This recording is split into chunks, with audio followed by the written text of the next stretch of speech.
ஒரு அரசனுக்கு ஏராளமான சேவகர்கள் இருந்தார்கள். அவர்களில் ஒருவன் ராஜாவுக்கு மிகவும் உண்மையாக இருந்தான். அதனால் ராஜாவிற்கு அவனை ரொம்ப பிடிக்கும். ஒரு நாள் அரசர் குதிரையின் மேல் ஏறிக்கொண்டு வெளியே புறப்பட்டார். சில சேவகர்களும் ராஜாவிற்கு முன் நடந்து சென்றனர். மற்றவர்கள் ராஜாவுக்கு பின்னால் நடந்து வந்தனர். உண்மையான சேவகன் தனது அரசருக்கு அருகாமையிலே குதிரை மீது சவாரி செய்து வந்தான். அரசரிடம் ஒரு பெட்டி இருந்தது. அதில் முத்துக்கள் இருந்தன. அந்த பெட்டி வழியில் ஒரு குறுகிய தெருவில் விழுந்து துண்டு துண்டாக உடைந்துவிட்டது. பெட்டிக்குள் இருந்த முத்துக்களும் வீதியில் உருண்டோடின.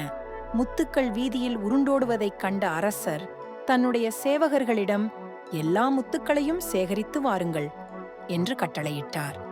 சேவகர்கள் ஓடி சென்று முத்துக்களை சேகரிக்க ஆரம்பித்தனர். ஆனால் உண்மையான சேவகன் அந்த இடத்தை விட்டு கொஞ்சம் கூட நகரவில்லை. அவர் தனது ராஜாவின் பக்கத்திலேயே இருந்து ராஜாவின் உயிரையும் ராஜாவின் வாழ்க்கையையும் பாதுகாத்துக் கொண்டிருந்தான். அவன் தன்னுடைய ராஜாவின் முத்துக்களைப் பற்றி கவலை கொள்ளவில்லை. உண்மையான சேவகனின் மனப்பான்மையை கவனித்த மன்னன் அவனுக்கு பல பரிசுகளை கொடுத்தார். வாழ்க்கை என்பது முத்துகளை விட விலை மதிப்பானவை.